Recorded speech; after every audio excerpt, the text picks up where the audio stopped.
ಬಿಡಿ.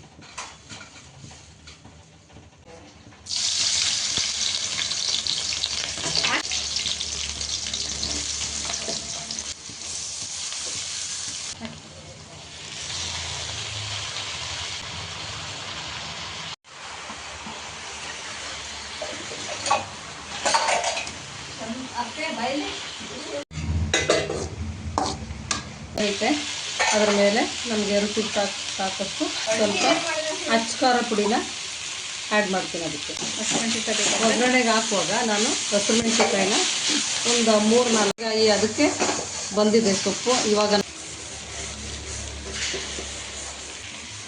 ಈಗ ಮೊಟ್ಟೆ ಎಲ್ಲ ಬಳ್ದು ಯಾವುದು ಉಳಿದಿರ್ತದಲ್ಲ ಬಿಳಿ ಭಾಗ, ಇದನ್ನು ಯಾರು ಎಸಿಬೇಡಿ. ಇದನ್ನೆಲ್ಲ ಒಂದು ಕಡೆ ಬಳ್ದು ಲೋಟಕ್ಕೆ ಹಾಕೊಂಡು ಚೆನ್ನಾಗಿ ಮುಖಕ್ಕೆ ಅಪ್ಲೈ ಮಾಡಿ, ಗ್ಲೋ ಬರುತ್ತೆ ಮುಖ.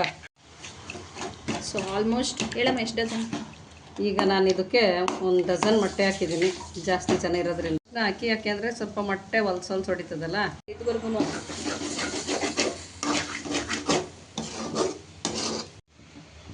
ಹೇಳಮ್ಮ. ಏನು ಈಗ ಬಿಸಿ ಬಿಸಿ ನುಗ್ಗೆ ಸೊಪ್ಪು ಮೊಟ್ಟೆ ಪಲ್ಯ ರೆಡಿ ಇದೆ. ಇದನ್ನು ನಂಚ್ಕೊಳಕ್ಕಾದರೂ ಬಳಸ್ಕೋಬೋದು, ಇಲ್ಲ ಚಪಾತಿಗಾದ್ರೂ ತಿನ್ಕೋಬೋದು. ಧನ್ಯವಾದ.